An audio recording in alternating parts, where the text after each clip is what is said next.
Joni Jenkins. Rose Smith. Here. Kungu Njuguna. Here. Gary Friedman. Here. Zenobia Law is online. Here. Thank you. Angela Johnson. Here. David Lopez. Here. Jess Brown. Here. Freddie Brown Jr. Here. Karina Weathers. Oh, I should know that. Elizabeth Jones Brown is here representing. My apologies. Mike O'Connell. Jeff DeRua. Oh, okay, that's fine. Amy Hanna. Here. Randy White.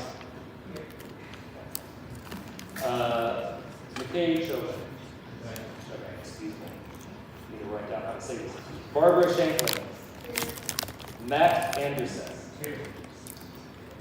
Misty Wright. Here. Shan Kemper. And Sheree Briscoe Stewart. Here. Okay, you are. Thank you very much. All right, with that roll call, we have a quorum. We wanted to let you know Senator Herron is not here. She is in legislative session, and she will catch up on the happenings of this meeting afterward. Also, Ms. Maddie wanted us to pass on a message. She unfortunately sustained an injury and is not mobile at this time, so she was not able to join us here today, but we will get her up to speed with everything that happens here. Also, this meeting is being live streamed, so anybody can watch it if they so choose. All right, then let's get into it. Let's go to the next slide. All right, starting with the agenda, we just did our welcome and roll call. Next, we are going to do approval of meeting minutes, and then after that,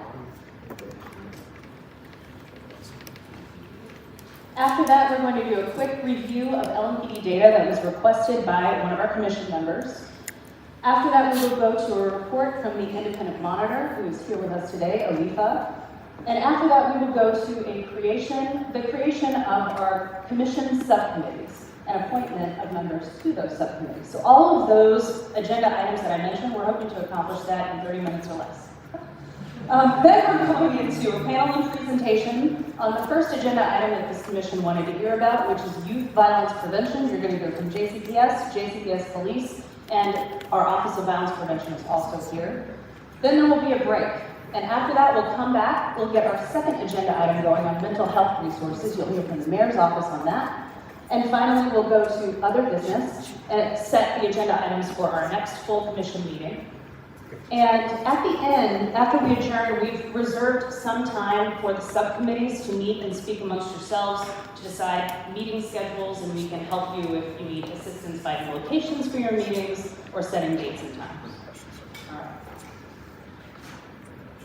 So let's now go to approval of minutes. At your seat in front of you today, you'll see today's agenda, and followed by the minutes from the October commission meeting. You'll also have the PowerPoint presentation for today and some other materials. These materials have the three-hole punch, so you can stick them in your binders more easily. These minutes were also emailed to you on Tuesday.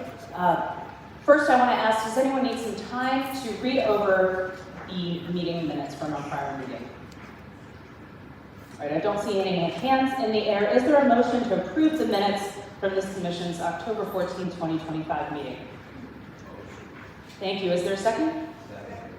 All right, any discussion on the motion? I don't see any hands. Hearing no further discussion, we will proceed to a vote on approving these minutes. All in favor, please say aye. Aye. All right, all opposed, nay? The ayes have it. The October 14, 2025 Community Safety Commission meeting minutes have been approved. All right, now let's go on to our first substantive agenda item, and that's LMPD data review. LMPD can't join us today because all of their command staff are in in-service training this week. So I will simply go over the bare bones of what the data says. If you have additional questions about how the data is obtained or kind of a deeper dive into that data, they are more than willing to answer those questions at our next commission meeting. And I'm happy to collect those questions for you if you'd like. All right, our commission member David Lopez previously requested some information from LMPD describing trends in crime data for Hispanic Louisvillians. you're going to see 4 charts. If we can go to the first one. All right, this first chart, you also have to print out of this at your desk. On the y-axis, we have percentages, right? And on the x-axis, we have years. So it goes from 2019 all the way through 2025. And then there are 3 things measured here. The blue line shows the percentage of our population who identify as Hispanic. So you can see in 2019, it was 6.9%. It goes up, it goes down, it goes up again. 2025, it was 10.8%. All right? The next line you see is green, and this is the percentage of suspects who are Hispanic. Of course, not all crimes have suspects, so bear that in mind when you're looking at this data. But we can see that in 2019, it started at 4.3%, decreased, then we saw an increase and a slight decrease last year. And the final measure is the percentage of Hispanic victims of all crimes. Again, not all crimes are reported, so keep that in mind as you look at this data. There may be some that LMPD does not know about. But from the data we have, it started in 2019 at 2.7% and has pretty much been steadily increasing ever since. So that is for all crime. We're now going to break this down into categories of crime, and it's all formatted the exact same way. Can we go to the next slide, please? This slide shows crimes against persons. So this is crimes where the victim is an individual. Things like murder, rape, assault, things of that nature. The blue line remains constant because that's just the percentage of our Hispanic population. If you look at the green line, though, this is the percentage of suspects, Hispanic suspects. It dips down significantly to 0 in 2021, and then increases and then kind of levels out here. The percentage of Hispanic victims largely tracks the all crime data to go from 2.7% upward through 2025. And next slide, please. Next, we have crimes against society. This is things like drug violations, gambling. And here, we see the same blue line for our percentage. The percentage of victims has been increasing, that's that orange line, and the percentage of suspects was 0 through 2021 and has increased slightly. Keep in mind these percentages are all low to begin with, because we're already under 12%. Sir? Just a clarifying question. So the percent of orange and the green line, those percents of 100% or those percents of the Hispanic population? So the question was, the percentages, are they percentages compared to the Hispanic population at large, or is this for all crimes? This is the percentage of all crimes against society where there was a Hispanic victim or a Hispanic suspect. Does that make sense? Yes. Okay, all right, let's go to the final slide, and this is crimes against property. Things like theft, fraud, burglary, and now you know the drill. We see an increase in victims, that's the orange line, and we see an increase also in suspects with a slight decrease in 2025. Right, bearing in mind that I personally have more information or answers for you. Are there any questions that commission members have about this data at this time that I can record to get the answer for you? Yes? I don't know if you know the answer. I guess I just have a question in terms of this. Is that the individuals who determined to be Hispanic, is that by self-identification or an officer's perception of who I think that person is? That, I think, is a much more complicated answer than I'm prepared to give. And so I will put that on LMPD's task list to answer next time. Yes, sir? Thank you. All right, so in terms of understanding a part of what this data is showing, if I'm reading this correctly, it's that the Latin Hispanic population underrepresents with both regard to percentage of suspects and percentage of victims relative to their percentage of the overall population. Is that a correct understanding of this data? That is correct, with that one exception where we saw a spike in the green line in one of the prior charts. But certainly as of now, and systemically, it has been underrepresented. And that even as the Latin Hispanic population has increased significantly, the Latin Hispanic population has continued to underrepresent, correct? That is correct. Except for that one exception, which was under crimes against persons. And then the last question is, I think we've been hearing a lot in the news about recent decreases. Could it be that as we look into the 2026 data and we see those decreases overall, that we may see similar decreases for all sectors, I'm assuming. Because I'm assuming some of the decreases aren't showing up here yet in crimes. So this is for all of 2025 data, so this is closing out the end of the year in 2025. Thank you. Yes. Okay, let's now go to the report from the independent monitor, and I'm going to turn it over to Shan Kimber. Thank you. Before we turn to our next agenda item, I just want to briefly reintroduce ALIFA, our Effective Law Enforcement for All. After a competitive process and significant community input, Mayor Greenberg selected ALIFA to serve as the independent monitor for the community commitment. Their role is to act as a neutral evaluator of LMPD's progress, provide technical assistance where appropriate, and report regularly to this commission and the public on how implementation is going. ALIFA is a nonprofit that works nationally with cities, police departments, and communities to support safe, effective, respectful, and lawful policing and to help build trust between law enforcement and the public. In December, ALIFA's Louisville team hosted their first community meeting at Passport. That meeting focused on introducing their work, listening to community members, and hearing directly from residents about their experiences and priorities. Today, ALIFA is here to provide an update to the Community Safety Commission on how they are structuring their work in Louisville, what they heard at the December 10th community meeting, and what commissioners and the public can expect in the coming months. With that, I will turn it over to the ALIFA team to walk us through their update and take your questions. Good afternoon, everyone. Thank you so much for having us here. I want to come back to you. I would be remiss if I did not introduce my colleague, who is a part of the ALIFA team that you all have not met in person. He has been listed, and as we do this work, you'll continue to see other members from the ALIFA team. So if you would, please, Jason. Good afternoon. Come on, Lil, we can do better. Good afternoon. There we go. My name is Jason Armstrong. I'm a retired police chief, most notably I was the police chief in Ferguson, Missouri. I came into Ferguson years after the Mike Brown incident to lead all of the reform work in that community under Ferguson's consent decree. So I was there for a few years doing that work. When Breonna Taylor was killed, when George Floyd was killed, that set off round 2 of the riots in Ferguson, and I had to lead the department through everything that we experienced, similar to what you all experienced in Louisville during that time as well. Upon retirement, one of the things that I absolutely wanted to do in this space was to work with communities and work with agencies. During this process in particular, being a police chief that was under a consent decree, you all have the community commitment here. It was one of the most challenging things that I experienced in my professional career.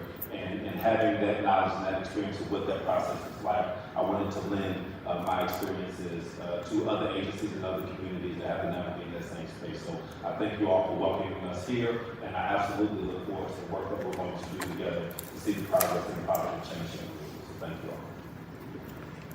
Thank you so much, Jason. I want to acknowledge and thank so much our partner in this work, aside from all of you, Deputy Mayor Kemper. I know it was announced before our arrival in December that former Commissioner Harrison has taken on another role. He is the Deputy Mayor of Public Safety for the City of New Orleans. And with that, I was asked to take on this role. So it is truly my honor, my privilege, and my pleasure to be your lead monitor. We were here on the ground in December. We had the opportunity to meet with community members and all those that were willing to come out and meet with us in person. There's something about coming to Louisville. The meeting, the commission meeting was canceled because there's snow. We are packed up, my luggage is in the office, the bag, because I am taking a flight out because there is snow. I don't know what the spring is like in Louisville, but I am so looking forward to it so that we're not required to rush out of here or have to deal with snow. Just a little something to break the ice. Everybody looks so serious. It's a serious commission and body meeting, but I just want us to kind of have some way to just take a deep breath as we're walking through this information. So we're here, though I waved everybody in December and said, I will see you in February.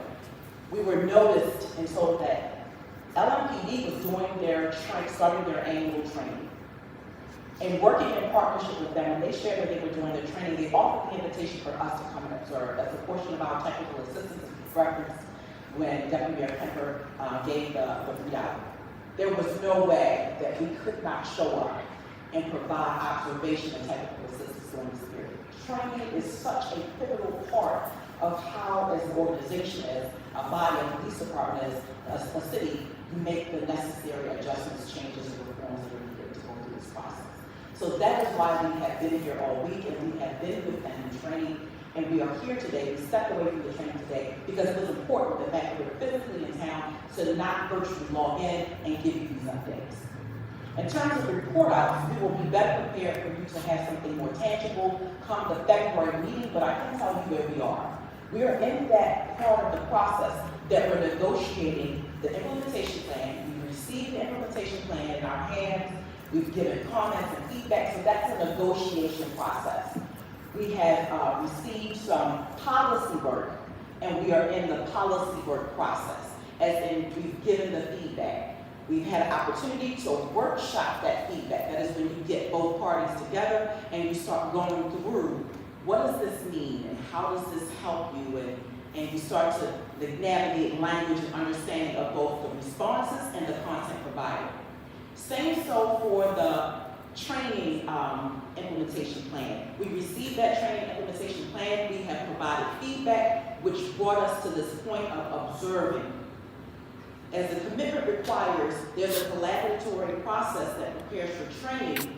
That official process for LMPD's 2027 training will happen mid-year this year, roughly. I don't want to speak for the dates and time, but it triggers like mid-year. So we'll be back again to do something more robust. We were here to observe and provide technical assistance and observational reports that we'll provide to them at the conclusion of this visit. So I know I said a whole lot in a little bit of time because I know we weren't expecting to be here in person, and I wasn't really expecting to have so much of an update, but I'm grateful that we do. So let me say it a little slow if you didn't catch it. We've received the required implementation plan by policy. We have provided, feedback is provided to us. The policy requires that in that process, we have a session, and we're scheduling that session. The protocols were submitted to Louisville Metro government as well as LMPD, the monitoring communication protocols. Feedback is given to us from those protocols, and by commitment, we're required to have a workshopping session. We're going to have our workshopping session to negotiate some of the language. There were some additions being asked for in that process. So when you hear me saying negotiate the language, when you give feedback during this process, it's collaborative. And we take that feedback and then we start to negotiate what should be in the document to be published for your consumption. So that is the process that we're in with the implementation plan for training, the overall implementation plan for the community commitment, as well as the monitoring protocols. Those three things are currently in process. Are we clear? Everybody's with me? Wonderful. Yeah. We're here this week because once we were noticed for the training, we didn't want to miss it. So we all adjusted our schedules, and we had the three of us. One team member, Marcia Thompson, had to get back out.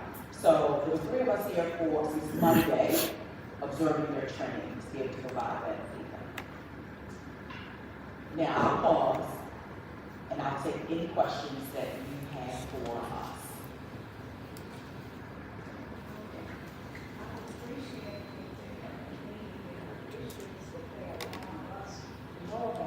Because we have 3 meetings set up for that same day, one with the police, one with the community, and I just found out that they're going to be in Newburgh on February 17th, which is already, everything's already been set up.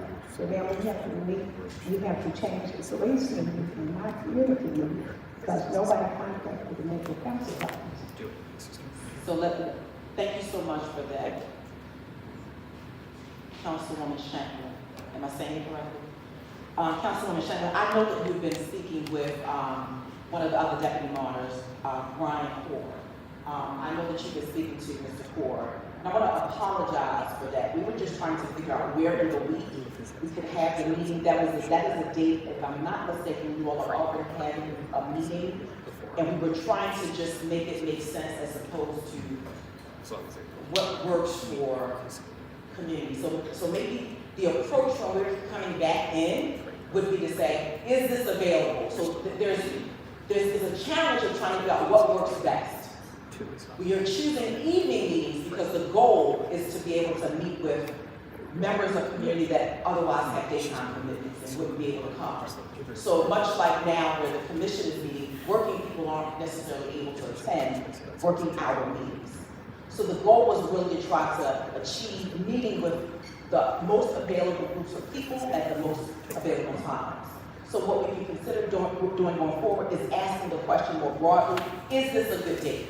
Recognizing that generally when we come to the grounds, we're here for a limited window of time. So I do apologize if that creates inconvenience for your office and you. And I know that you all had an opportunity to dialogue. And I say you, I mean you and Mr. Cole, I'm aware of that. Brian brought it to my attention, so I tried to but I'm ready to address it out loud. The flyer has gone out, but I know that conversation has to write that. And so I know that there's potentially an opportunity to kind of share any time that post your meeting that people will be able to come over or vice versa. But we'll work that out in the future to just ask, is this a good meeting date? Recognizing that there's not necessarily perfection in that, but at least you have notice in advance that it doesn't abrade anything that you have planned. If there are any other questions, can I ask that you either email me directly or you can go to us, but probably preferably email me, but just so we can keep on time. I think it was, we started on that, yes. Okay. I think it was very. My apologies, but I just want to make sure that we're not, that's not something happening going forward. So I acknowledge it, I apologize, and we'll work out best, of course, to correct that and ask you your availability. And I'm happy to take anything that further if you just email us. Thank you so much. Thank you so much. Thank you for being here. So our next item on our agenda is discussion and action and the creation of the Community Safety Commission Subcommittee. This item was listed on the public agenda as discussion and action creation of CSC subcommittees. I will read each proposed subcommittee aloud. And the proposed subcommittees are youth violence prevention and after-school programming, mental health and trauma response, LMPD strategies, use of force, bias-free policing, and domestic violence. These subcommittees are being created with a wide breadth of possible focus areas. For example, subcommittees may focus on topics such as reentry and rehabilitation, positive messaging, elevating voices, LMPD accountability and data, improving community trust in LMPD, LMPD stop searches and bias-free policing. These topics are illustrated, not limiting, so essentially they are a floor, not a ceiling, and they show the range of issues that subcommittees may explore as they develop work plans. Because this is a significant structural step in the commission, we will take up each subcommittee separately. So for the first subcommittee, is there a motion to establish the Youth Violence Prevention and After-School Programming Subcommittee? Thank you. Is there a second? Seconded. Is there any discussion on the motion to establish the Youth Violence Prevention and After-School Programming Subcommittee? Hearing no further discussion, we will proceed to a vote on establishing the Youth Violence Prevention and After-School Programming Subcommittee. All in favor, please say aye. Aye. All opposed? Wonderful. The ayes have it, and the Youth Violence Prevention and After-School Program Subcommittee is established. Is there a motion to establish the Mental Health and Trauma Response Subcommittee? So moved. Thank you. Is there a second? Is there any discussion on the motion to establish the Mental Health and Trauma Response Subcommittee? Thank you. Oh, is there a discussion? Well, question. I raised at our first meeting the issue of suicide in the community. Would that fall under number 1 or number 2 or both? So, I think it can be both. I don't think it has to be either. I think it can be both. I think that touches on multiple issues within the subcommittee, various subcommittees. And so like I said, I just want to reiterate, this is absolutely the floor, not a ceiling. If that is something that within your subcommittee you wanted to discuss, or you wanted to take action on, or have the committee take up as a whole, that is absolutely something you need to do. Well, the reason I asked that, and speaking kind of in front of everybody, I was at a meeting recently where the chief spoke, and of all his statistics, suicide in the community is the only one that has not gone down. of all his data across the board, suicide, still. Was that the Jefferson League of Cities Yes. meeting? Yes, it was really, really a very stark data point when you mentioned that. And that's why I think absolutely that can be something that the committee takes up as a whole, or, I mean, the commission takes up as a whole, or something that can talk to multiple committees. Thank you. Oh, no problem. Is there a motion to establish the? Okay. All in favor?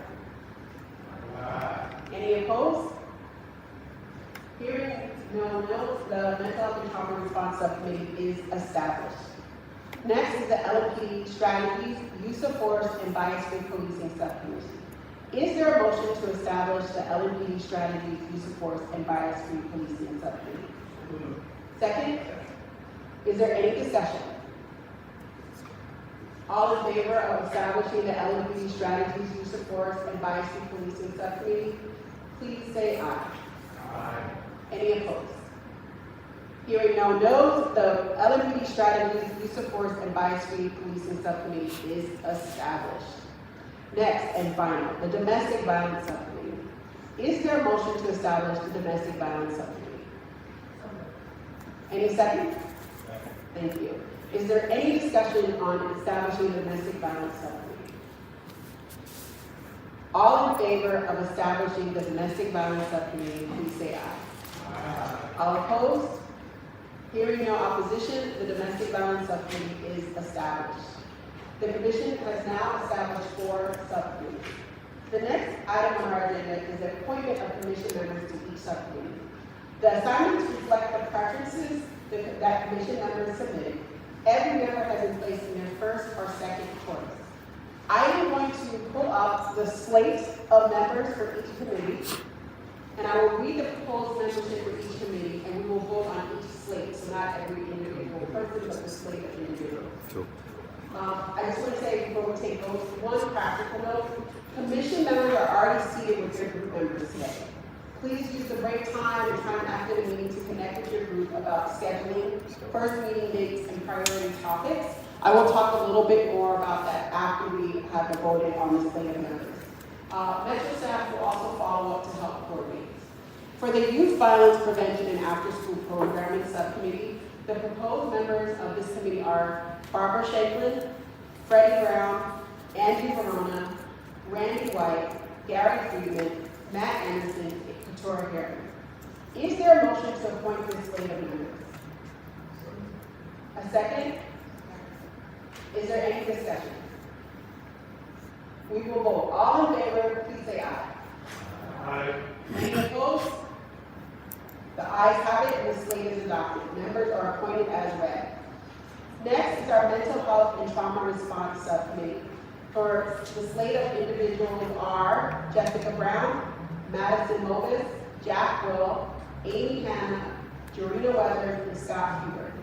Is there a motion to appoint this slate of members? Okay, thank you. Second? Is there any discussion? All in favor of appointing this slate of members, please say aye. All opposed? The ayes have it and the slate is adopted. Members are appointed as read. Third, LMPD Strategies, Use of Force, and Bias-Free Policing Subcommittee. The slate of members are Angela Johnson, David Rice, or Bliss, Renee Brown, Kunga Nujuguna. Jaguna. Kunga Jaguna. Matt Jones and McKay Chauvin. Is there a motion to appoint this slate of members? Motion. Second? I know it's rough, but if we could just get a motion or a second, that would be awesome. Thank you. Any discussion? Seeing no discussion, we will vote. All in favor, please say aye. Aye. Any opposed? The ayes have it and the slate is adopted. Members are appointed as read. Finally, the Domestic Violence Subcommittee. The proposed members of this subcommittee are Jody Jenkins, Geneva Law, David Lopez, Rose Smith, and Michael Connell. Is there a motion to appoint this slate of members? Second? Is there any discussion needed? Hearing no discussion, we will vote. All in favor, please say aye. All opposed? The ayes have it, and this slate adopted. Members are appointed as ranks. Before we move on, I want to make a few points for the record about how the subcommittees will operate. First, because of the Open Meetings Act, any meeting of a community subcommittee, a community safety subcommittee is subject to the Kentucky Open Meetings Act. That means subcommittees meetings must be publicly noticed, must have an agenda, and must keep minutes, just like our full commission. Second, L&G must be involved in any subcommittee meetings for Open Meetings Act purposes. Metro staff will help schedule and facilitate the subcommittee meetings and will assist with notice, agenda preparation, and minutes to ensure full compliance with the law. So subcommittees should not meet informally on their own. That does not mean that you cannot come up with scheduling ideas or discussions such as that during this meeting. All subcommittees should be coordinated in advance with Louisville Metro government. And finally, I just want to thank you. The commission has now created 4 subcommittees, appointed members to each who got through it, and clarified the process for how subcommittees will work. All right, awesome. Thanks everybody for bearing with us. Thank you, Shannon, for getting through all of that. We are now to the meat and potatoes. So if I could please invite Dr. Anderson. We have our Chief Kessinger up here. If our representatives from Office of Violence Prevention could please come forward. And I'm going to ask you sir to just scoot down one. Yeah, thank you very much. And if our Office of Violence Prevention people, please, Ms. Dix, if you could come forward and take a seat right over here. All right. Our first presentation and discussion of the day is on youth violence prevention. We are happy to welcome Community Safety Commission member Dr. Matt Anderson, who serves as the Assistant Superintendent of Culture and Climate for Jefferson County Public Schools. Dr. Anderson is an educational leader and expert in school culture, climate, and violence prevention with a deep commitment to eliminating systemic barriers to student success. With more than 17 years of experience in education, Dr. Anderson has dedicated his career to fostering safe, inclusive, and equitable learning environments, particularly for students facing the highest levels of trauma and risk. In his role at JCPS, Dr. Anderson leads district-wide efforts to prevent violence, reduce disproportionality and discipline, and create student-centered systems of support. His role includes oversight of the following functions: violence prevention, safe crisis management, bullying prevention, multi-tiered systems of support, student relations, pupil personnel, social emotional learning, and safety administration. I have so much more on him, but you do too in your booklets because he's a commission member. So I'm going to stop speaking about him for a moment, and if there's additional information, I trust him to bring that up. Also speaking is Todd Kessinger, who serves as Chief of Police for Jefferson County Public Schools. He is a retired major from the Louisville Metro Police Department, previously led LMPD Major Crimes Division and Special Operations Division. Those are our 2 presenters, but also with us to round out the discussion are 2 people from our Louisville Metro Office of Violence Prevention, Marvita Starks, who runs their Pivot to Peace Violence Intervention Programming, and Annette Dix, who runs their Trauma Resilient Communities Programming. And now I will turn it over to our speakers. Fair warning, we will bug you when there are 5 minutes left in the session so that we kind of stay on time, and also when the session is over. Well, we should have these 5 minutes. We wrote that bio, okay, that's way too long. Good afternoon. Thanks for having us here today. We're excited to be here to talk to you about all of the things that we do. Chief Kessinger and each of our roles work very closely in a variety of capacities to support our students who are involved in some unfortunate activity in our communities. So we're going to talk specifically about what some of those things are today. I'm going to touch on one. It's a few that's kind of a high level, all the things that we do to support kids. And then we'll get into the nitty-gritty of some of our work and obviously answer any questions that you have. Dr. Yearwood, one always likes to highlight our mission and vision. That's in your notes for reference if you want to check that out. Given our time, I'm going to jump right into many of the supports that we have for our students. A lot of those do around staff, a lot of them are programs and training that my office oversees implementing alongside Chief Kessinger. Many of these things are both proactive and reactive to what's going on in our community. Some of the proactive things that we have, we've recently instituted weapons detection. And we have those in place at our middle and high school. We also just do general safety audits. Those are audits that are conducted by the state and also internally at each of our buildings. Those are just structural safety audits. Are we following our protocols for the ways people enter the building? We make sure all of our doors are locked, both externally and internally. And are we doing everything we possibly can to make the physical building safe?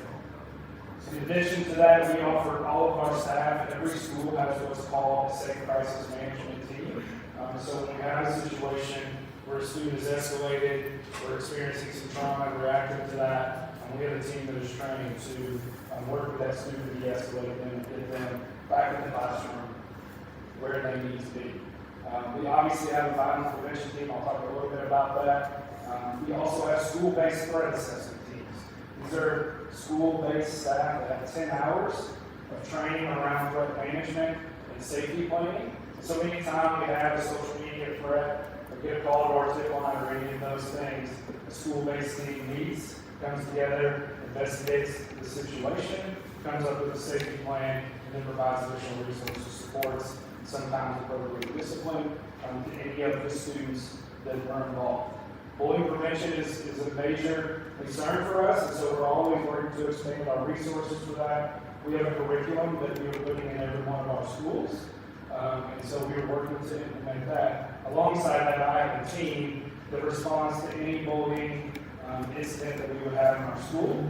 And really working on victim support services and counseling, what that might look like, but also how can we address the larger issue as that is manifesting itself either at school or at home. I also like to give a good shout out to our tip line that's available on our website.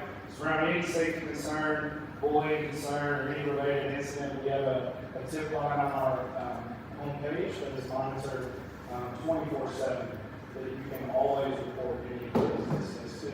Those go to Chief Kessler's team and my team. We work through those. We implement, as you know, every school has mental health practitioners.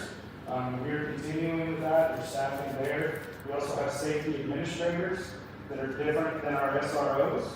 These are administrators that are present in the building every day, participating in those school safety teams, working through many of the required drills and those sorts of things, and also just building relationships with kids so we can have a better feel for what's going on. We have a crisis response team. So anytime we have a sibling or a staff member or a student that has passed away, we have an entire team that responds from the district level of that school to make sure everybody has the resources, counseling resources, and access to appropriate mental health supports as each school navigates those challenging situations. That is coupled with our Able to Care program. Many of you probably heard that before. So if we have a student who has been involved in some kind of non-related school incident in the community, but we think it's going to impact them, in a way that law enforcement is present, maybe it's a domestic violence issue that occurred in the house. We have a system set up so we can be notified, the school can go, and the student experienced this last night in a non-community way, we work with that student to get them what they need. We also, around programming, I mentioned our bullying prevention, we also do a lot of training with our staff. We have school-based and district-based trauma-informed care plans. And those are really making sure, one, students have access to adults in the building that know them. We're paying attention to that and making sure that every student has an adult that cares about them and has a relationship with them. It involves a lot of training around trauma-informed care practices. So are we responding appropriately to our students? Sometimes staff who experience traumas before they get to us, when they're with us, or when they're out in the community. We want to be responsive to that. So we do a lot of work in that area. There's also some behavioral research information we share as it relates to student development, mind and growth development. I think, trying to get through this as quickly as possible, that's covered everything on this slide. I'll talk a little bit more about our violence prevention team.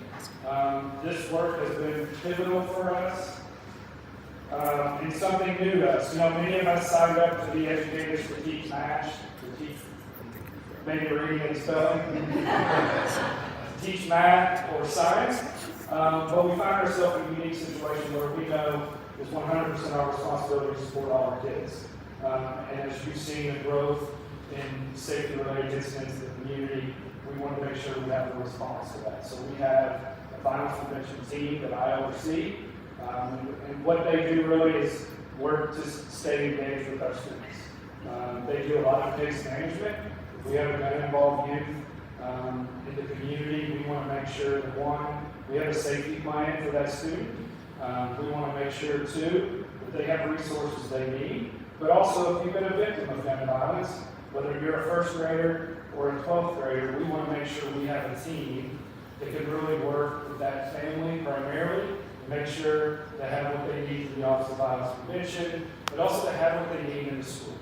And making sure that they have every support, anything that might need around making sure they're getting to school on time, the transportation, waking up, all of those things.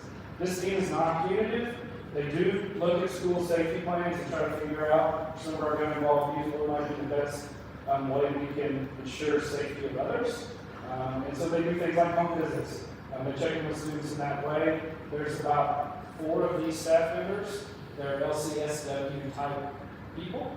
And they are in our schools. They're at your bus stops. A couple of them are here today. Some of that leadership team is here today. You will see them around, but we are very proud of their work and what they do. The last thing that they do is they've really been a great segue or collaborative person that we can utilize with the Office of Violence Prevention, our SROs, and LMPD. They really work with a lot of our community partners to make sure we have the right information where kind of our ability to support student stops. They can extend that through additional resources in the community. The other thing that we really try to do, if you do any type of research in this area, the emphasis on early intervention is huge. We have a grant funds that support this work. And what we are trying to do is really reach our elementary students, be as proactive as we possibly can in addressing any early issues that may be impacting some of our elementary students. And what that looks like is we host a variety of community events, either at the school level or with community partners. Drake is one of our host sites for some of these events.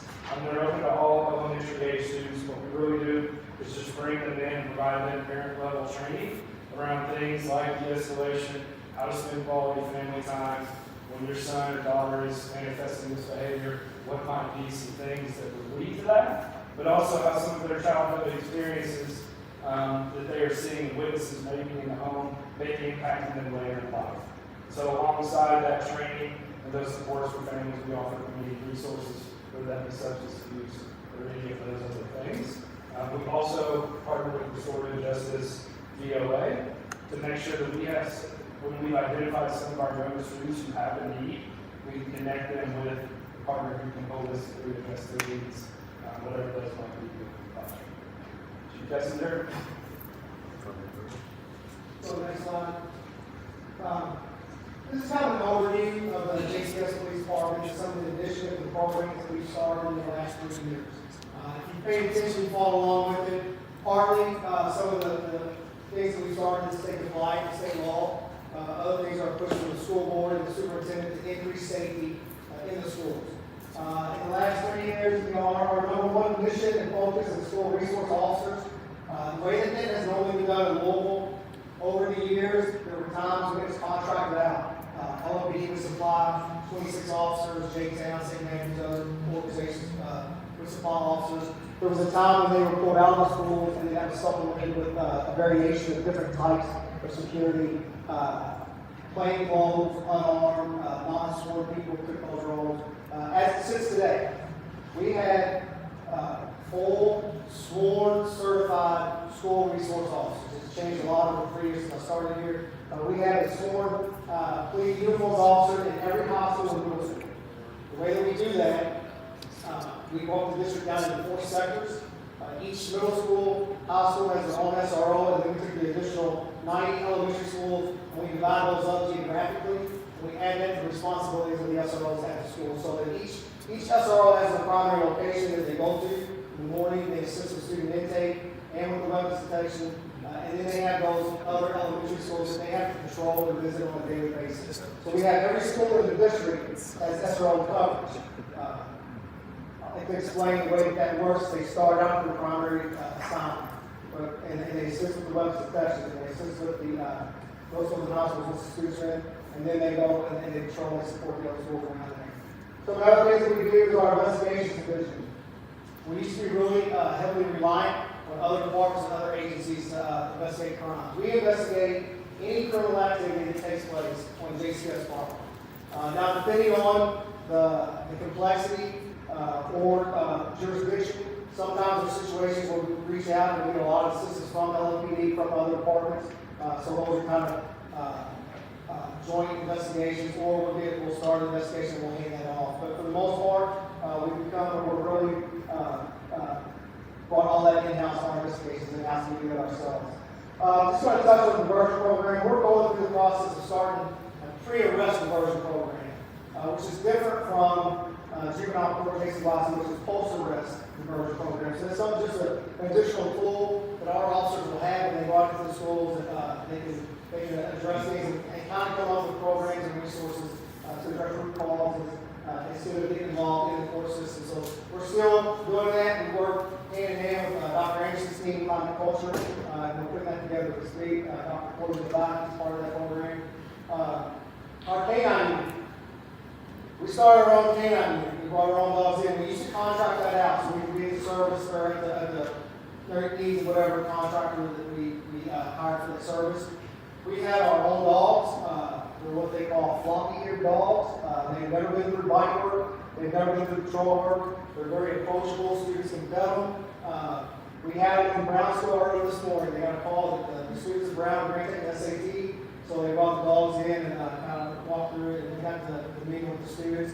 We have our dogs are single-purpose dogs for the detection only. So you have a drug detection dog, a gun detection dog, an explosive detection dog.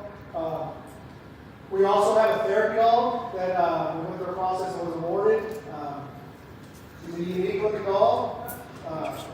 Maybe not the most photogenic, but she's got a fantastic personality and everybody loves her. Actually, she's a good looking dog, but I messed with our handler around. So the 4 dogs, doing a lot of work for us. District level reunification is something that we're working on right now. If we ever had a major incident out of school, we've predetermined 4 locations throughout the city that we would reunify our students at. That's different from what previously had been done, and we're rolling that out to our principals right now. We're getting all of that worked out. That's something that we're working towards. And then I want to touch on our threat assessment team. 3 years ago, if we had a social media threat or a student threatened to come to school and cause some type of violence, we would contact an outside agency. They would investigate that. They would partner up with Homeland Security or the FBI, and they would work that threat. We brought all of that in-house. So our threat assessment team on the police department side, so I'm going to touch on the next slide, I'll touch on that also. But on the police department side, we have a team of 7 officers who work 24 hours a day, 7 days a week. If they get called, we get a social media threat. We get a text message threat, whether it's a direct threat or a veiled threat, where a student threatens to bring a weapon to school or to come to school and cause some type of violence. We work that case until it's resolved. The resolution, most of the time, results in criminal charges. We always conference that case with juvenile prosecutor and CW, and so we're kind of at their direction how they want to handle that case and proceed.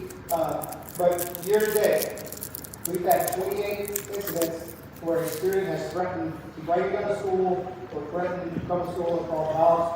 We have resolved 26 of the 28. The 2 that are open and unsolved, those are national swatting cases. So they started not just our jurisdiction, but across the country.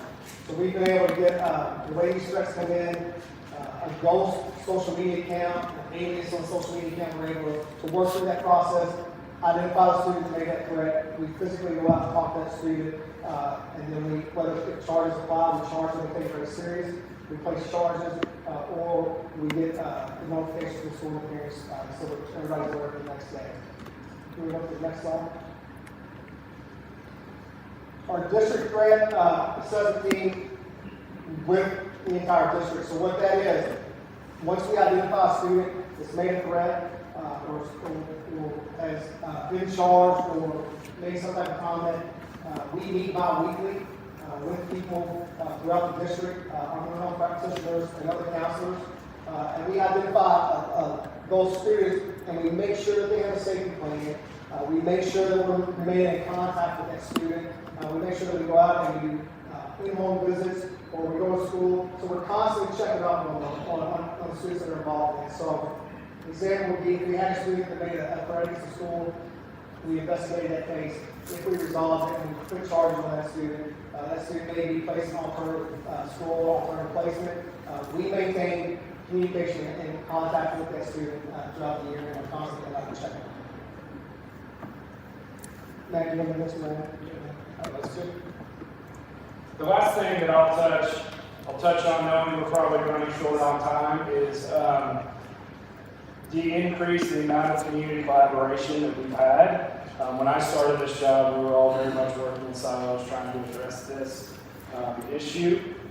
Through the use of our violence prevention team, through Chief Kessinger's team, through our collaboration with the LMPD and the Office of Violence Prevention, in almost all of these situations that you see that are involving youth in our community, we are collaborating around in a way that we haven't ever before. And that is from the law enforcement side, that is from the school system side, and that is from a resource side to make sure we are all on the same page, one, with knowing what's going on, knowing the safety and related information to each one of those situations, so we can address them appropriately, and then three, make sure there's appropriate case management along the way. So I'm really excited to say that. That is happening weekly in our district alongside the city. Chief Kessinger plays a big part in that role. We're the president of the FBI, and we are president of anything violence prevention related. We're there to talk through and work on. So I did want to share that. We will conclude with just some data points.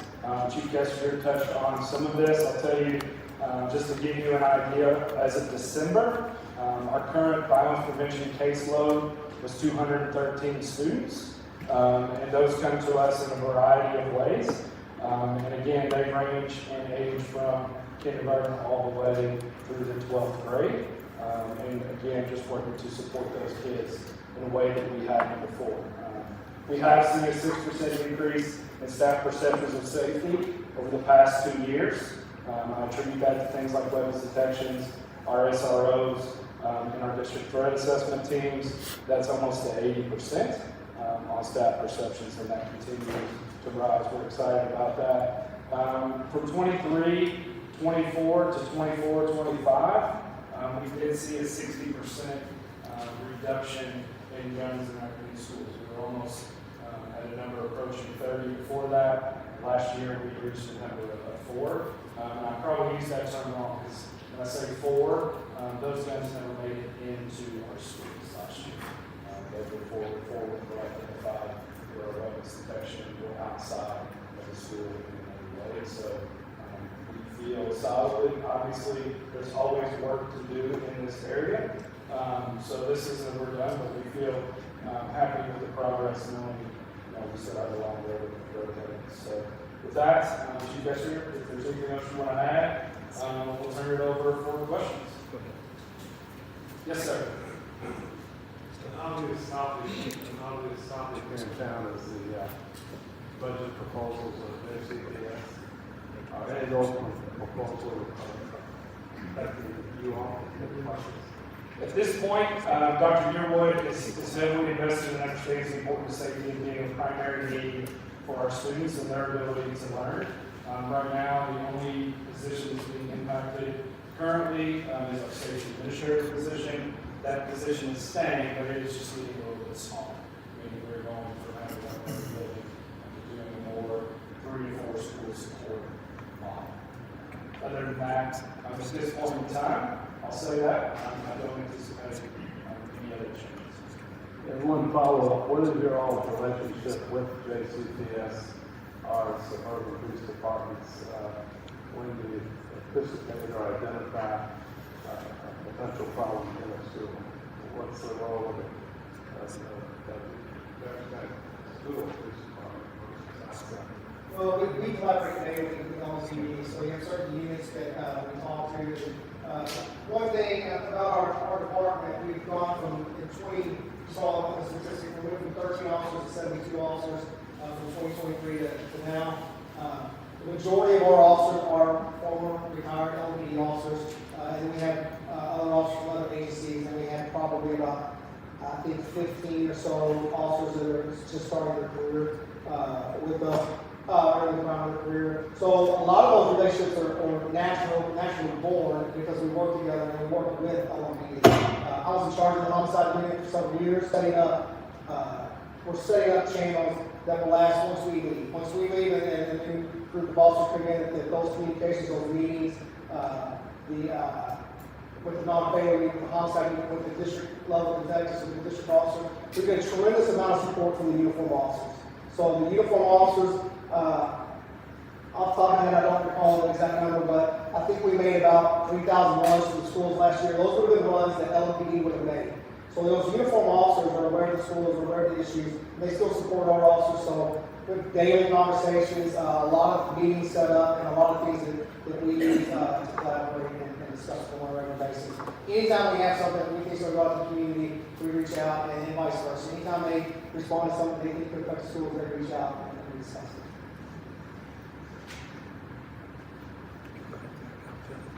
Just clarification, you mentioned the prevention team. So do you have prevention team in each school, or how does that work?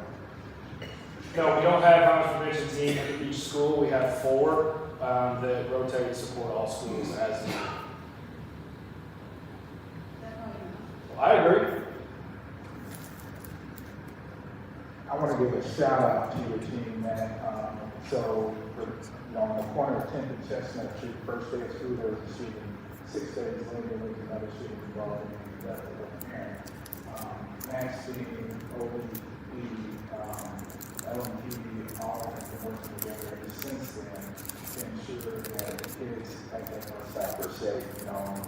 Chestnut Street, why? That's the stop that we use for our report school program to put kids on the bus.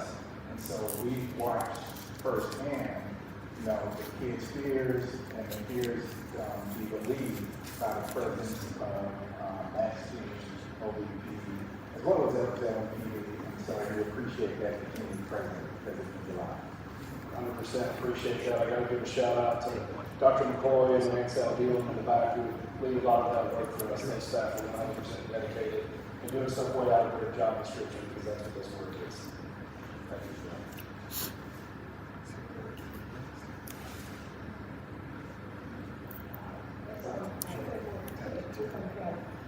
How you can tell kids coming to mental health to just to see what's going on, and I just talked to the mayor, but 120 kids at one time on field trip, that's a lot of kids that they're sending at one time. And we didn't ask for that, but they just said we're sending 120 kids. So it's going to be a busy day, but the mayor said he would be there, and anybody here want to come out and help? Yeah, we deal with 93,000 of them every day, so we can help out with that too. No problem.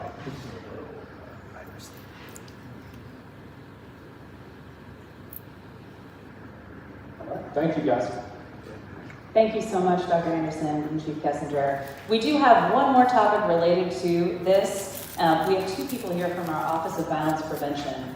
Marvita Starks, who works on Pivot to Peace, and Nanette Dix, who works on mental health resources, particularly those for kids. So I figured we could take about 60 seconds each or so to have you guys just briefly introduce how your work intersects with youth violence prevention, particularly as it relates to JCPS. And if anybody has questions for these folks, please feel free to ask them. Can we start with Marvita, please? Hi, my name is Marvita Stark. I'm the Assistant Director of our Prevention Services. At the Office of Violence Prevention, we support at-risk JCPS students by connecting them to a strong network of wraparound services designed to keep them safe, engaged in school and away from violence. A major part of this work comes from our outreach workers, individuals who have lived experience, who meet youth where they are and provide mediation, de-escalation, mentorship, and consistent guidance. Their relationship helps make safer choices and avoids conflict and could disrupt their education. Violence intervention specialists, they're our partners that work with our community violence intervention model. They intervene before the violence occurs. They step in at moments of tension and help redirect you towards safety. The Office of Violence Prevention currently staffs 3 high-risk JCPS bus stops. Thank you so much for mentioning one of the main ones, which is on the 10th and Chestnut. We also have 2 that are in the Newburgh area, which is at Shady Villa and at the Newburgh Community Center. And then we have teams that are present 3 days a week at Parkland, Shawnee, and the Western Libraries, where they help to maintain safe spaces by partnering with the librarians on the Peace Circle, which is a restorative process that helps youth regain library access through behavior modification and planning. Across schools, bus stops, libraries, and community spaces, OVP helps to bring expertise, mentorship, intervention directly to young people who need it most, reducing conflict, strengthening pathways to stability and success.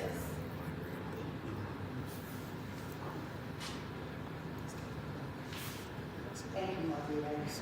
My name is Nana Dix. I lead the trauma resilient communities, and what we do in help with JCPS is that we and also with YMCA, we take and do provide trauma-focused training to JCPS counselors in the areas of trauma response, grief support, clinician self-care to strengthen mental health capacity within the schools. Additionally, we are collaborating with the Christie of W.E.B. Du Bois School to bring Fathers United Against Community Violence Initiative to one as a keynote speaker for their Donuts with Dads and another for their mental health event. We also have the DAD program that is the Development and Growth Initiative that we can offer for young people who have lost loved ones due to the community violence and then also to the penal system, because we know that what the doctor talked about earlier about ACEs, adverse childhood experiences, that can dictate how you think and how you feel and react in life. So I thank you. Thank you so much, ladies. Does anybody have questions for either Nanette or Marvita at this time? Okay, I don't see any questions at the moment. All right, this brings us to our break. But before you get up, I have a request for you. You are sitting with your fellow subcommittee members. In the materials in front of you, you'll find a document with the contact information of subcommittee members. During the break, 2 requests. 1, make sure that contact information is correct and what you want it to be. And 2, see if you can select a subcommittee chair. If someone in your subcommittee could please try to give a call to anybody who is not here or who had to attend this meeting remotely today to get them in on it, that would be appreciated. Bonus points if you come up with a potential first meeting date and time. We'll be back in 10. Thank you. Healthy Business Connect Us empowers families to thrive through holistic well-being, early child development, and accessible health care. We are committed to fostering connections, knowledge sharing, and support networks that enhance the physical, mental, and emotional health of children, parents, and caregivers. By building bridges between healthcare providers, social services organizations, educators, and families, we aspire to create a world where every child experiences a healthy and nurturing start. Setting the foundation for a brighter future.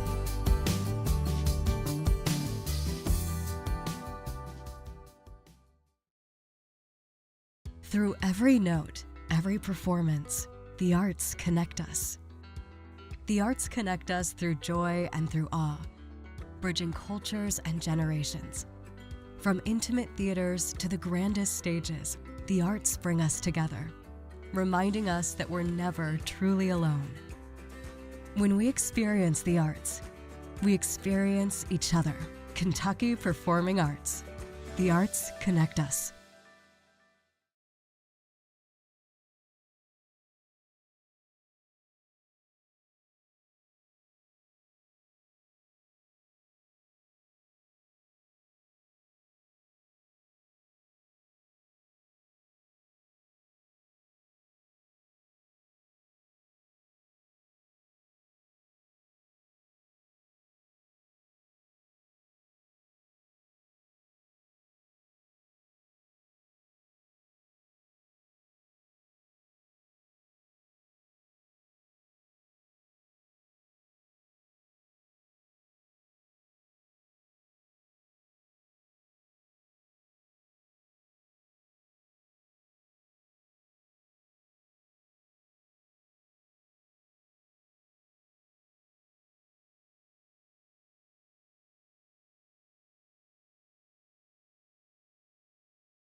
We are reconvening. Stand by one. Wonderful.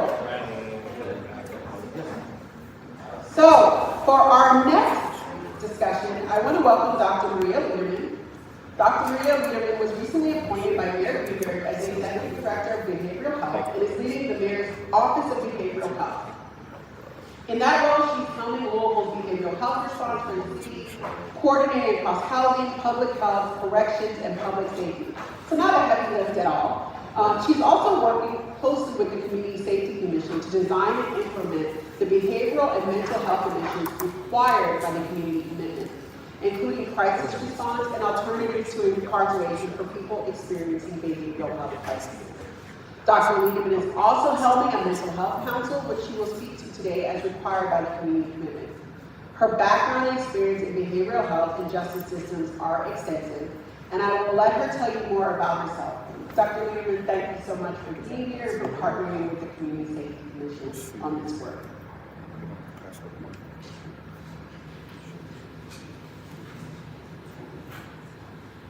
Well, thank you for the introduction. I was personally very excited that your all's group was interested in behavioral health and substance use right off the jump. So I know mental health has not always been a trendy or popular topic.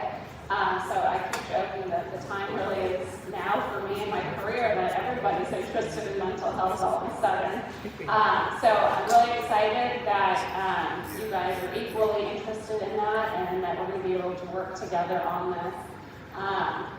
So I wanted to start off by just sharing what we are doing as a city in terms of behavioral health. I think a lot of times when we talk about law enforcement and public safety, it is viewed in a myopic lens that we're only focusing on, what the police are doing. But really, what the police are doing is a reflection of what is happening in our greater communities and our other systems and everything else around us is going to then have an impact on what police is doing and what happens after police have interactions with people in our community. So I'm going to talk about our new position that has been created in the mayor's office. As Shan said, my background is in psychology. I'm a licensed forensic psychologist. So my training has really spanned across all the systems that we're going to be talking about today, and my work has included primarily justice involvement in all sorts of settings. So I started actually in JCPS. I worked at Iroquois High School. So I was working with what are deemed at-risk youth. It was kind of an interesting beginning into my clinical services that I was there as a graduate student.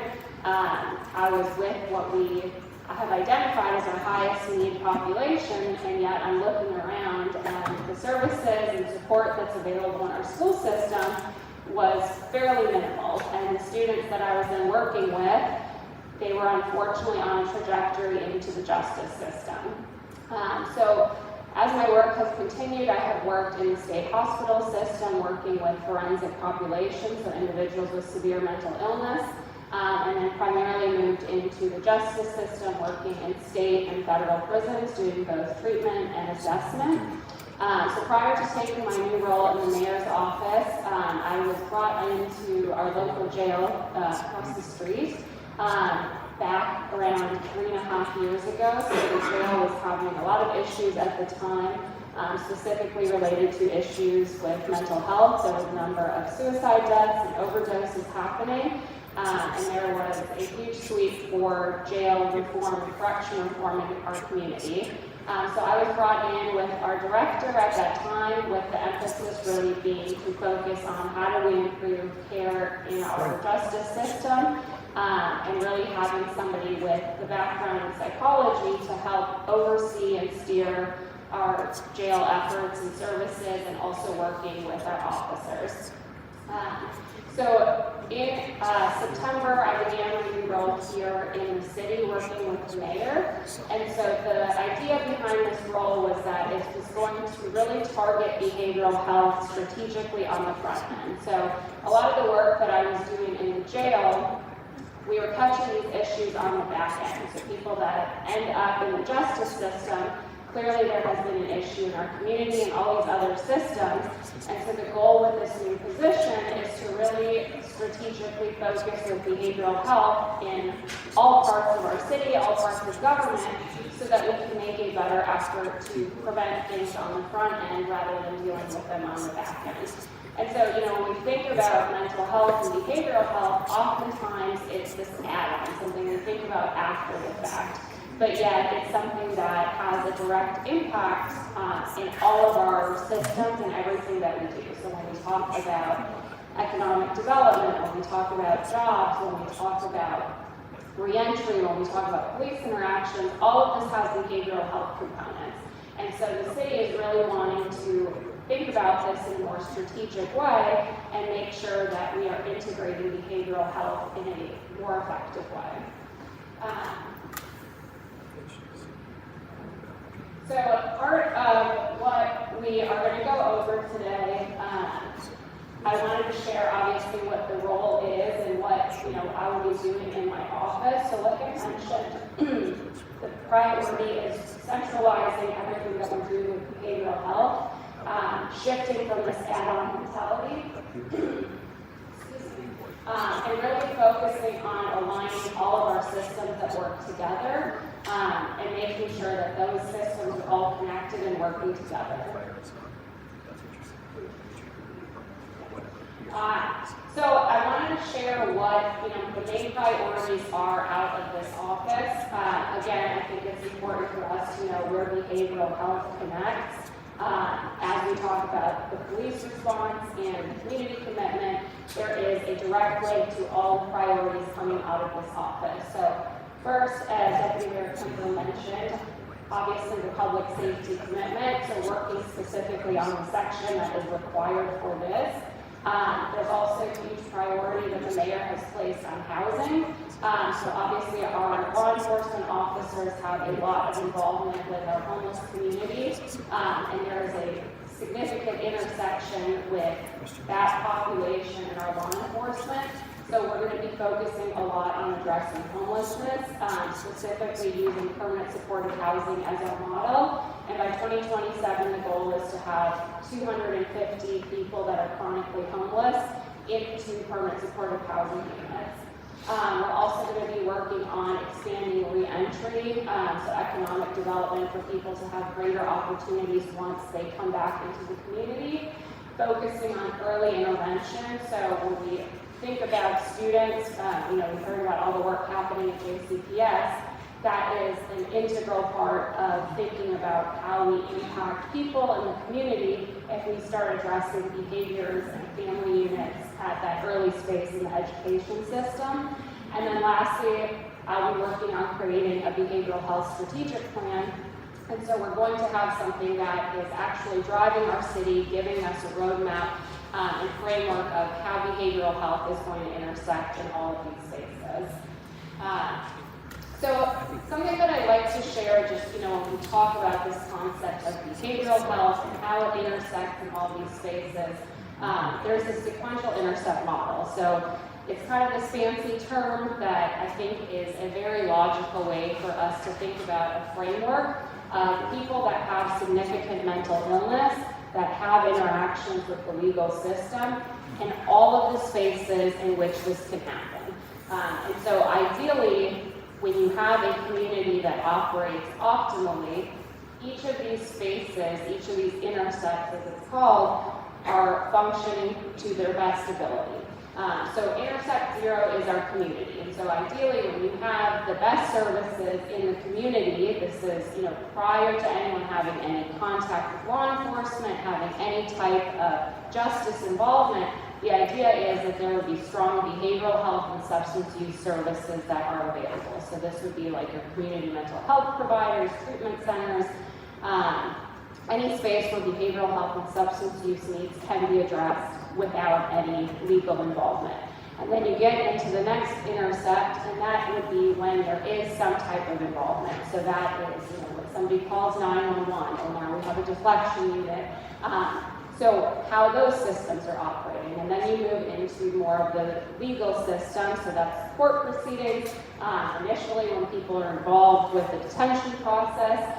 and then moving into the jail system. So again, the jail then operates as a point of intervention. So while folks are in custody, what kind of services are they receiving? What kind of mental health access do they have? What kind of reentry planning is happening before they're released into the community? And that leads to Intersect 4, which is once people get out of custody, what services are available and how is the community picking them back up? And then lastly, the community correction component, which often looks like probation and parole, and what's happening with people that have had that justice involvement. So really, this is a framework how you can see from community through justice involvement, all of the spaces that somebody with mental health and behavioral health issues has opportunities to have interactions with the legal system.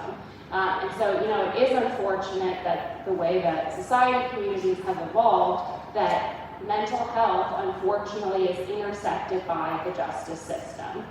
That was never the intention when we had deinstitutionalization happen. Ideally, Intersect 0 is where the primary focus should have been. So I know this slide is extremely chaotic.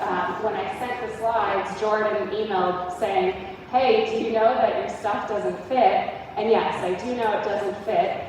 And so the reason I have it on here, and again, I don't expect us to go over this, but we recently had a jail study that was done looking at, some of the recommendations and concerns that we have with our jail that we're going to talk about a little bit in a few minutes. But part of that process was looking at our local sequential model, how we operate, what services we have available here in Louisville. So that is why this slide is so chaotic. This has a lot of the services listed that we have here. And so, I think as we can see by the chaos on the slide, there are a number of things that are available in our community, and also the fact that we are all here, the fact that this conversation is happening, we're all invested in this issue, is also an indicator that despite all of these available resources, there's still spaces and areas for us to work on and find out ways that we can be doing better. So I want to share a little bit about some of the work that was done from the jail. And part of this, again, is just to give us some context. Like I mentioned earlier, a lot of things that happen in the community and gaps that are happening outside of the community end up funneling into the jail. And so part of talking about the jail and what we were seeing there is obviously going to give us a better picture and understanding of the work that needs to be happening in the community in terms of law enforcement response and what's happening on that front end. Because if we do better at that piece and prioritize behavioral health in the community setting and enhance our officers' involvement with people with substance use and behavioral health issues, then we would be seeing less of these issues coming down into the correctional system. So like I mentioned earlier, a big part of the reform that was happening inside of the jail was specifically to target the mental health and substance use issues and needs of people that were coming into the facility. So sadly, the jail really serves a primary population of people with very significant mental health issues. One of the groups here is focused on trauma. I would say almost 100% of people that are justice involved have fairly significant trauma histories, from family violence, domestic violence, personal violence, sexual abuse, and the list goes on, and even criminal involvement in and of itself is a form of trauma.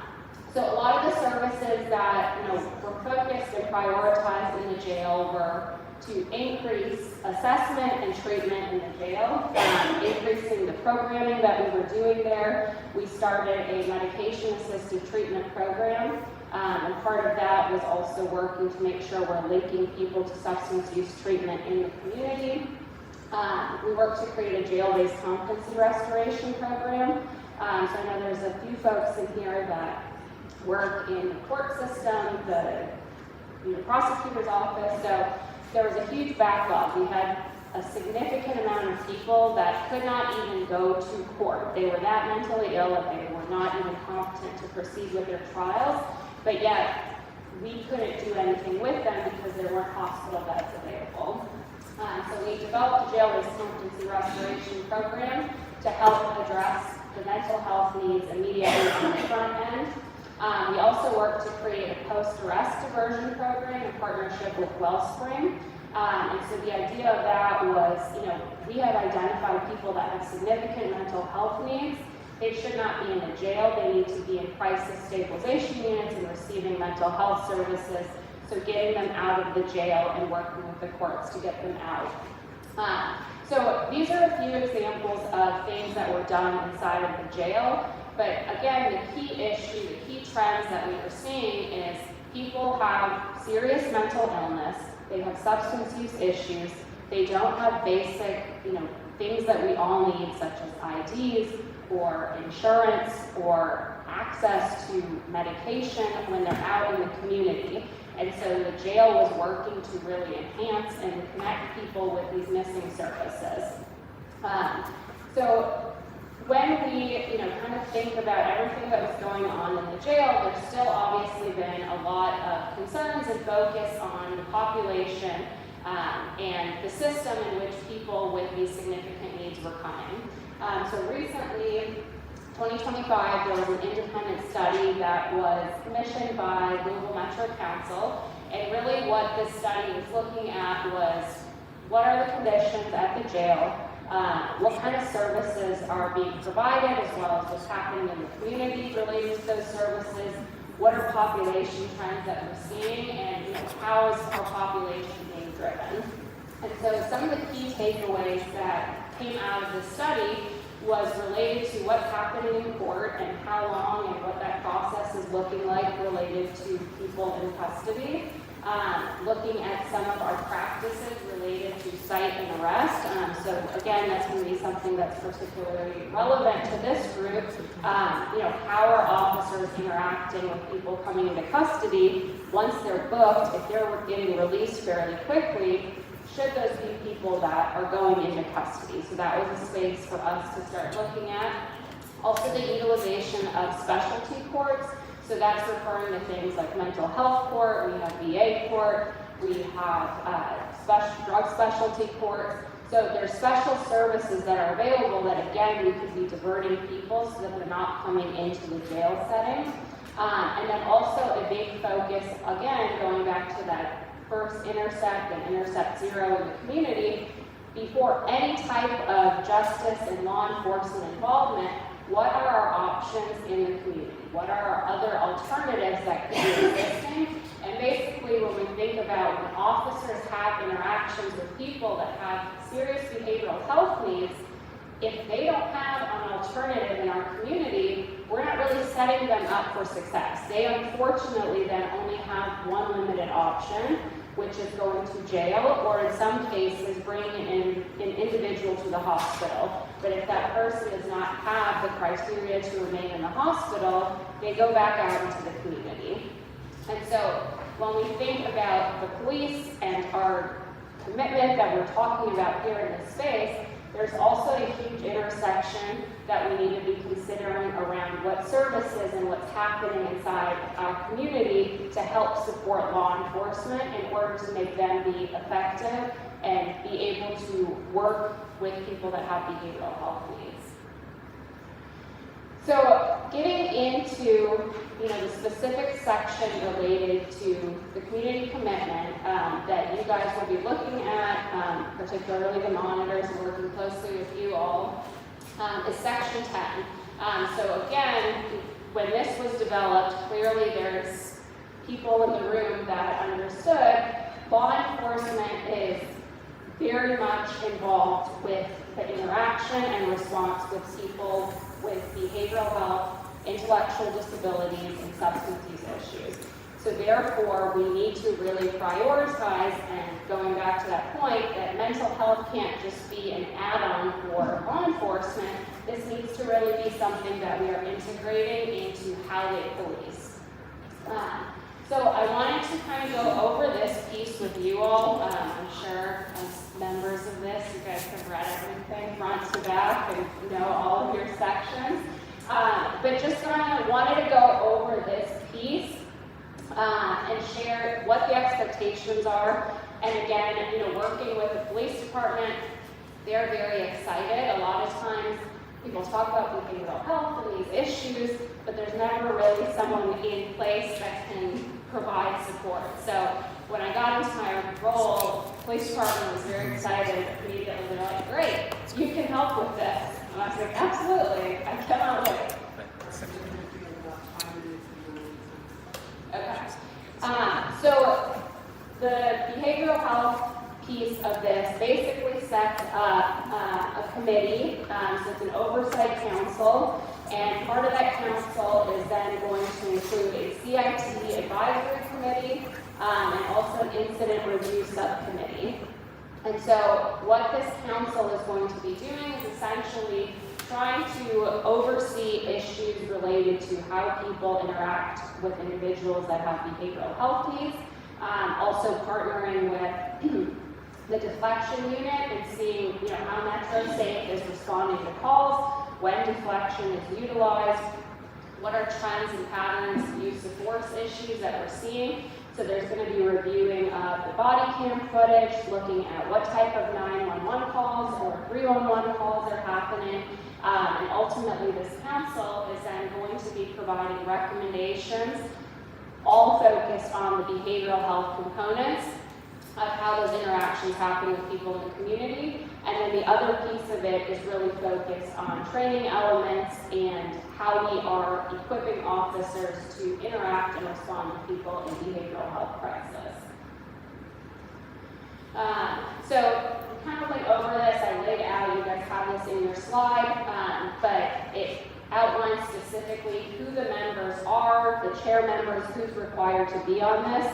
I think a great part of this is that it requires us to have a number of different specialties, whether it's a representative from mental health agencies, we have Wellspring on board, we have 7 counties, we have NAMI part of this, so a number of different mental health partners as well as our local partners. Everyone is working together, so that is outlined specifically who is required to be on these committees.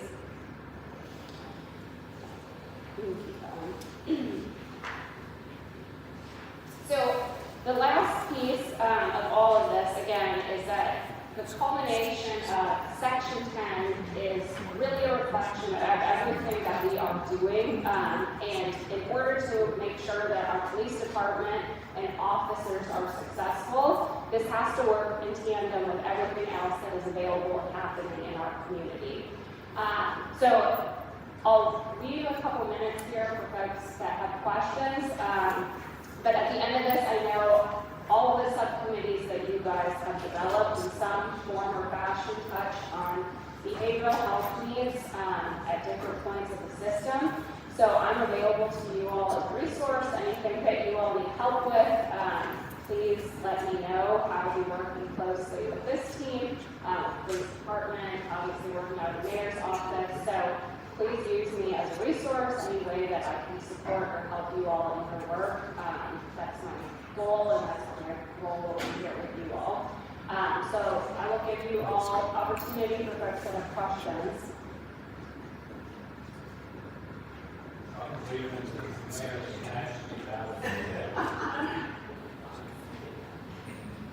Since the mayor snatched you out of the jail and given the time, the length of time you spent in that capacity in the jail, do you have a successor in the jail? I'm currently my own successor. So I'm still working very closely with the jail, so all of their mental health services, substance use services. David Kaplan is now over corrections, so I'm working directly with him. So I'm still involved with all of that, but there's not a current meeting. I have a question. One, thank you for coming here. It was the topic that I was suggested, obviously it's personal to me. Just wanted to say, kind of to his point, we worked with you, Director Collins, over at the jail, appreciated that very much, excited that you've been put in your position. You and I have talked, I think it's important to have this office. I think it's important that Metro Council gave money for the Crisis Center in the last budget. I think those are great first steps. So I just kind of wanted to applaud that good work and look forward to working with you.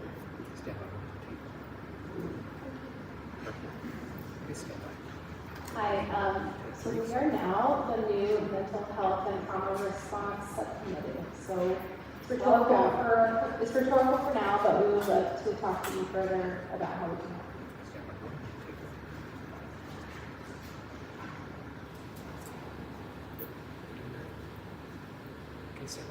What language you talk with and mental health? To work with the Canadian community. What that has to work with the Canadian community. Focus on the restorative health problem, the immigrant. The immigrant community. So that is actually one of my areas of passion. Before coming to Kentucky, I used to do work with refugees and asylum seekers. So in terms of working with the immigrant community, I think a lot of it will be in partnership and driven by our Office of Immigrant Affairs.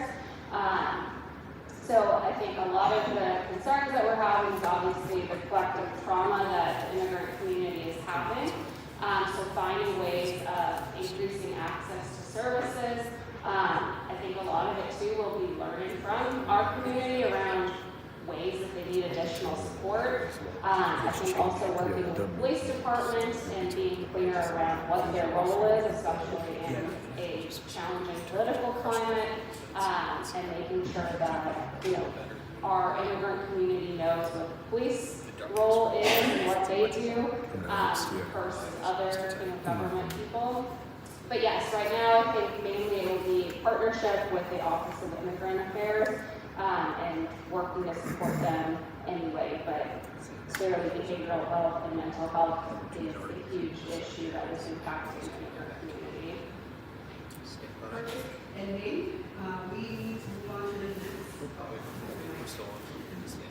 we need to move on to the next topic. However, I want to thank Dr. Lederman again for speaking with us. Her contact information is here.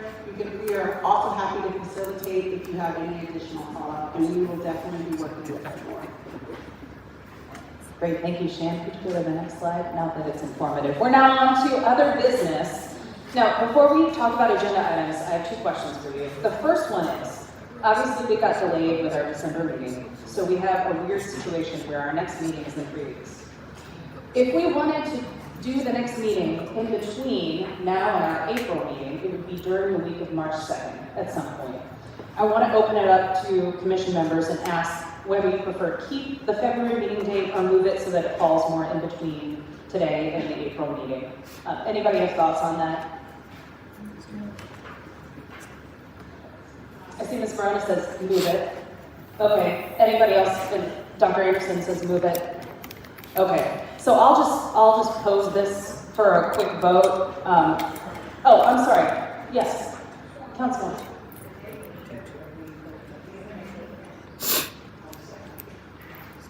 I'm sorry, ma'am, I couldn't hear you. I was just trying to find out the date of the next meeting, because we can make the council meetings, and I just want to make sure it's not on Thursday or Wednesday. Absolutely, so, sorry. I was going to say, part of the reason we were talking about that is because you mentioned that on the 17th, we're currently scheduled, there are already pre-committee meetings. I think you mentioned, right, so that's one of the reasons we wanted to take that into account. We also want to take everyone's schedule into account.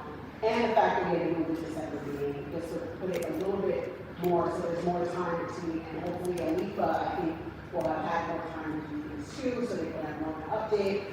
So we'll send out an email, and we'll find out what works best for everyone. All right, and by sending out an email, we will look for the week of March 2nd, correction, but we will make sure it works for as many people as possible. So I'm just going to do a quick show of hands. Who's okay with this plan, moving it to the week of March 2nd? All right, I see most hands up. Ms. Law, you're remote, but we still see you there. Are you okay with moving it? Yes, okay. Anybody not okay with moving it and want to discuss it further? All right, I don't see any hands up. Okay, that was the first question. The second question for you.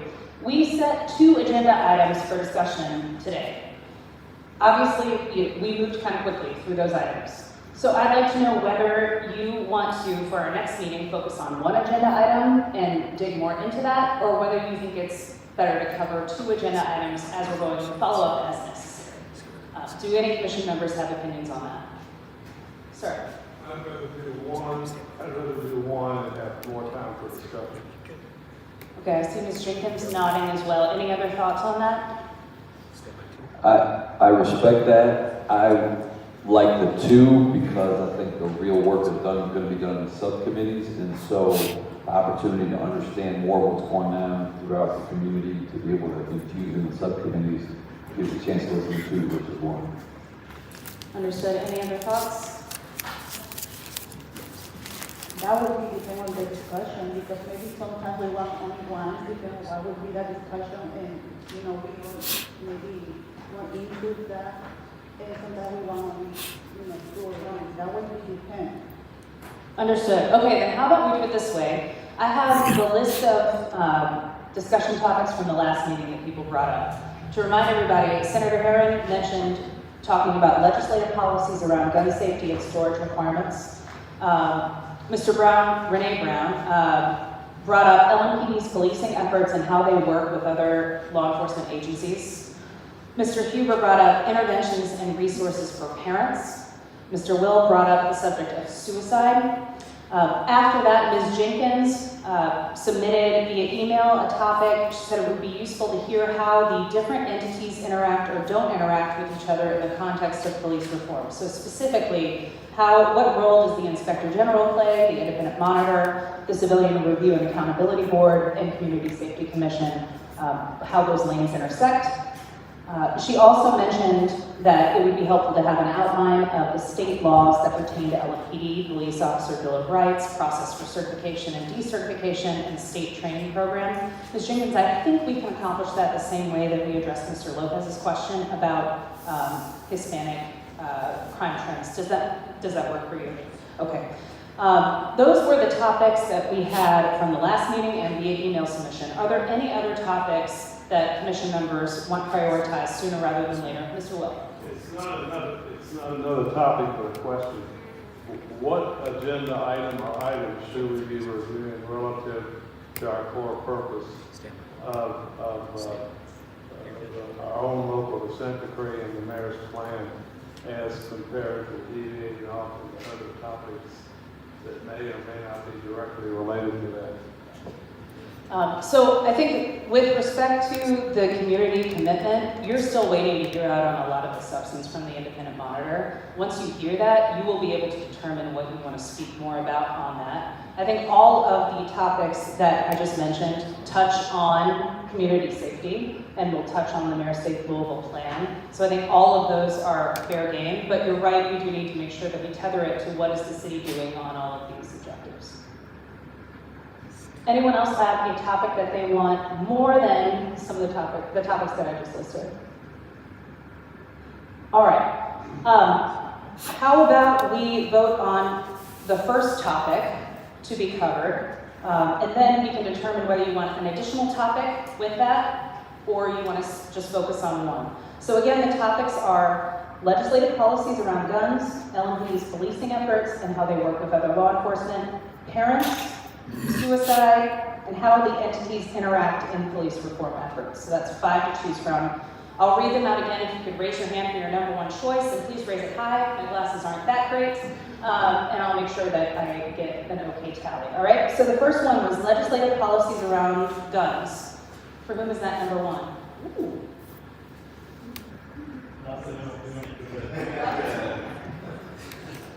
All right, the next, I got 7 on that.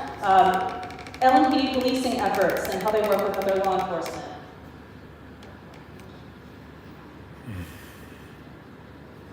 Four on that. Parents.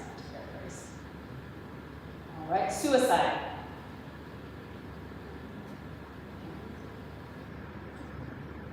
And finally, how entities interact in police reform efforts. I think somebody's double voting here. Someone is, all right, put them up one more time. I'm sorry, you guys. I think I count 5 on that one. So the numbers came out that the number 1 was legislative policies around guns. Number 2 was how entities interact in the police reform effort. Given that those are the top 2 topics, what do people think? Should we stick to one topic or cover both?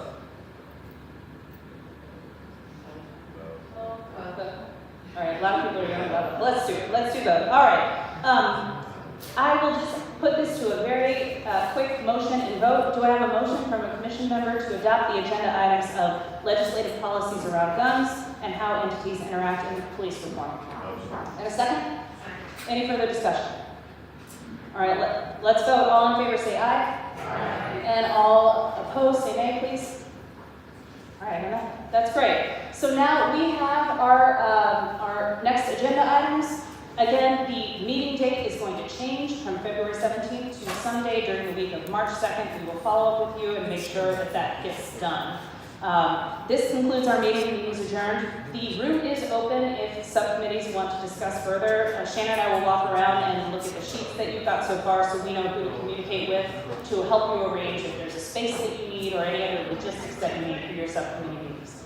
Thank you very much. Shannon, anything to add? Everyone's fine.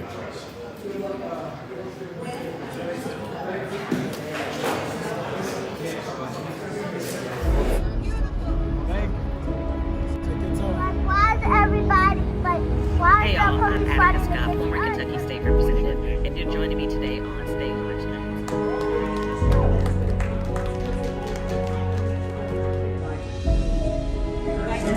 We will continue to provide updates as we have more information.